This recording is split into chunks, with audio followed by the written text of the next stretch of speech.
Welcome to Slash Forward. In this episode, we're going to go on a pleasing Greek holiday and hope we don't end up with our guts in our mouths, as detailed in the 1980 film Anthropophagus. For more cautionary tales about the downfalls of feasting on human flesh, please subscribe to the channel. Let's get to it.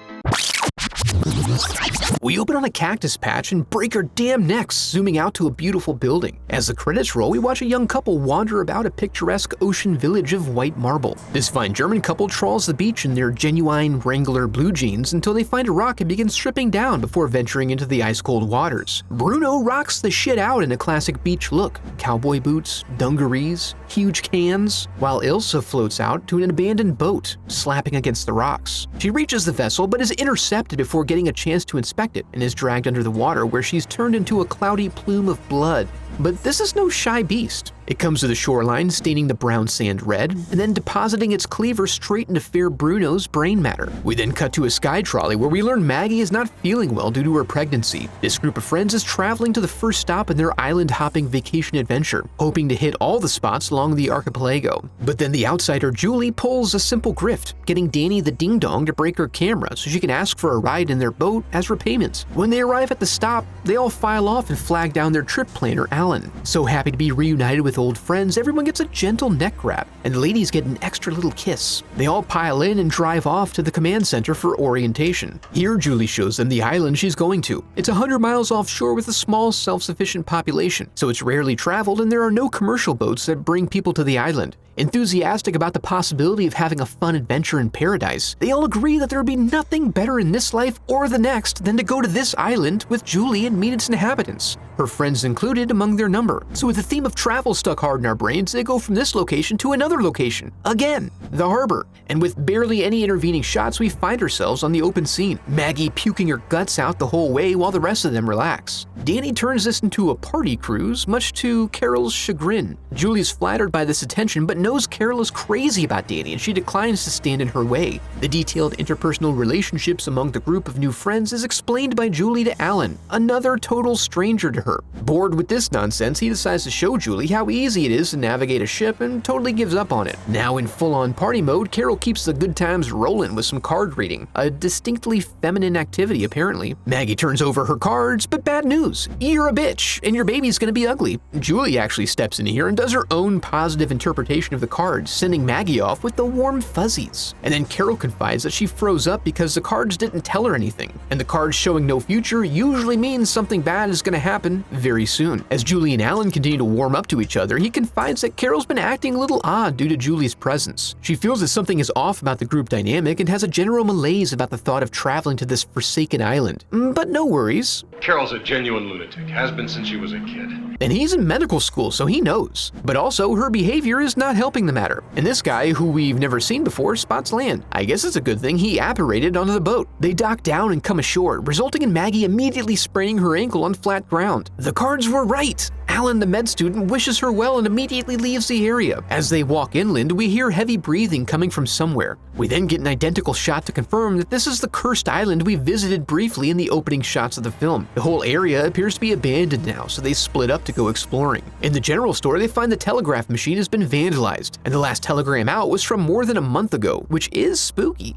Elsewhere, Danny and Carol spy a woman in a window and go to investigate, but she's fairly shy and it looks like she went out to meet them via a different path. But they're prevented from meeting her when obstructed by the mummified remains of a resident. Back at the boat, the skipper goes to change Maggie's ankle water and gets pulled in, somehow. Maggie thinks she hears something, so she goes to look for him, but only finds the bucket. Determined to continue her therapies, she abandons her search to get herself fresh water, and she manages to retrieve the bucket and dip her foot in without seeing the bucket now contains a head. Back at the apartment, they realize now that they're in a demon city, and Arnie is instantly concerned about Maggie being alone on the boat. Except for the skipper though, right? They don't know that he's gone yet. When they get back to the dock, the boat is out in the bay. Alan is quick to write off everything, and he insists that the skipper must have taken it out to deeper waters for protection from the incoming weather. And tomorrow morning, the boat will be back at the dock for sure. They decide here it's time to go search out Julie's friends at their home. Surely, with the rest of the island abandoned, they'll be able to answer some of their burning questions. As they walk off, they completely miss that a guy is dragging Maggie away. When they get to the house, Julie's friends are gone. That is so odd, but all their stuff is still there. So if they went on a trip, it must have been naked and without their wallets. As they work to figure this out, Alan continues to contribute as though he knows the answer to everything. They could have been frightened by something, run away. No, I've never heard of a virus like that. I think she would have done it already if she'd intended to. No, I don't think we'll be seeing her again. Well, actually, after a bit, they all settle up to have their dinner, and with it looking like Carol's negative premonitions were confirmed, she feels emboldened to share more about the bad vibrations and evil powers of the island. Great, now we'll never hear the end of it. That night, they all sleep in the living room as the storm pounds the house outside. Julie is restless, so she lights a candle and heads off after hearing a noise in the house. Danny sneaks up on her armed because he also heard a strange noise, and they go off to explore together. Downstairs, they're confronted by a kitty gif, and then a woman pops out of a barrel. She plays a game where she just stabs in front of her, and if you get in the way, it's your own fault. And that's why no one feels bad for Danny. After she's disarmed, we learn this is the daughter of Julie's friends, Rita. After settling everyone in, Alan confirms he has to go for antibiotics that evening or Danny's jaw may seize up. They've all considered the options and just barely decided that it's likely best to try to prevent this. Then Rita gains a bit of coherence again and explains that her parents had been afraid and then were just gone. For how long? She doesn't know. Since she's blind, she's not sure exactly what happened, but can confirm that there's a man who comes around and she always knows when he's there because he reeks of blood. Alan and Arnie run through the woods in search of medicine with knives in hand. Meanwhile, Carol helps dress Danny's wound and decides to shoot her shot. You'd better try to get some sleep now.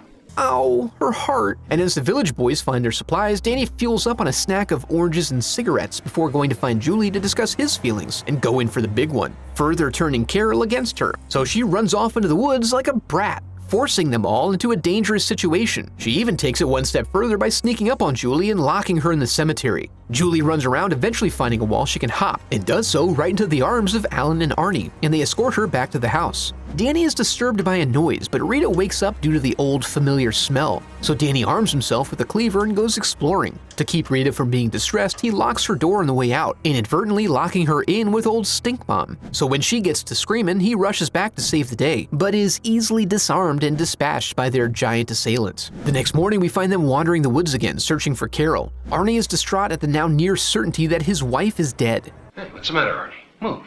Alan, come on with the painting things in a positive light, bro. He does acknowledge the likelihood of a psycho on the loose, but presumes him to be a disheveled mess and easily killed. So he's not too worried about stumbling across him. They eventually find the magnificent villa of Klaus Wortman, a wealthy inhabitant of the island who met a tragic fate when he was shipwrecked offshore. The specter haunting them appears in his window, and Julie identifies her as his sister, made crazy by the loss of her extended family, and she apparently spends her days now sitting in windowsills and tying knots with rope. They enter thinking this is just the kind of place Carol would go, and as they approach the stairs, the mistress gives them a startling hello. Upstairs, they do find Carol, and she tells them about how Ruth had treated her well. Arnie chimes in to tell Alan something he already knows. The boat. I knew it. The boat is back and they have to find a way to reach it. Given what they've all been through, Carol makes amends with Julie and they share a friendly back rub. Then they read Ruth's journal, discovering she had been protecting her brother, Mr. Wortman, by hiding the bodies of his victims and the entrances to his living space. So Julie searches the house while the men find some sweet ruins to explore. Arnie lights up a torch and descends into the catacombs where he finds rats and bodies in various stages of decomposition. He gets in deep, nearly setting his hair on fire, and eventually finds a freshie, which turns out to be Maggie, conscious but barely alive. Back at the house, Julie makes a lucky guess about a hidden entryway and finds the door unlocked. Because why lock a hidden door? Inside, the room is filled with some traditional-ass ghosts, being played for fun by the corpses underneath.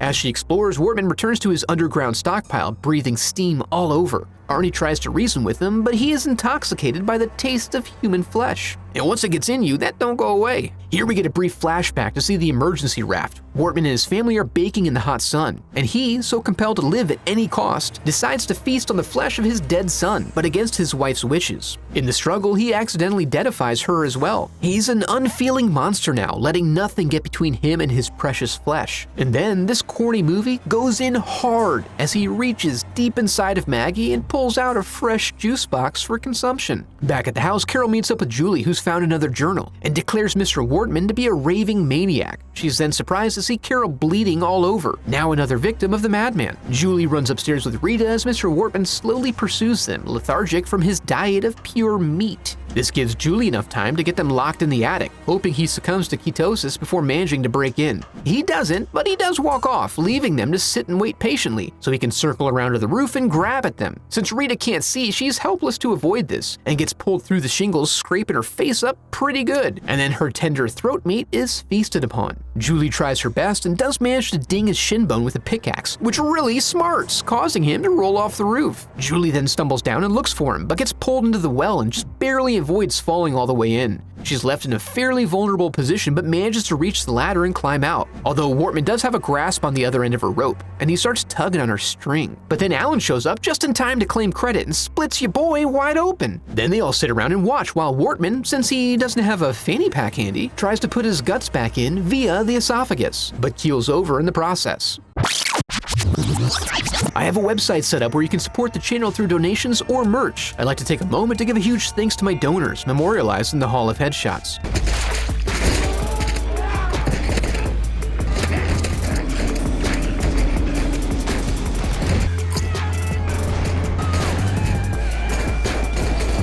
I never know what to think about these early 80s gore fests. Maybe I'm just getting desensitized, but I feel like my anticipation is a non-stop onslaught of shocking images. I do like a slow build-up with a big payoff like The Brood, and this movie was similar to that in the sense that both included a birth sack in the climax. But still, I like having a little something more to keep me going through the middle of a movie so it doesn't drag. If you enjoyed the video, I'd love for you to become a part of the channel by subscribing. Thanks for watching.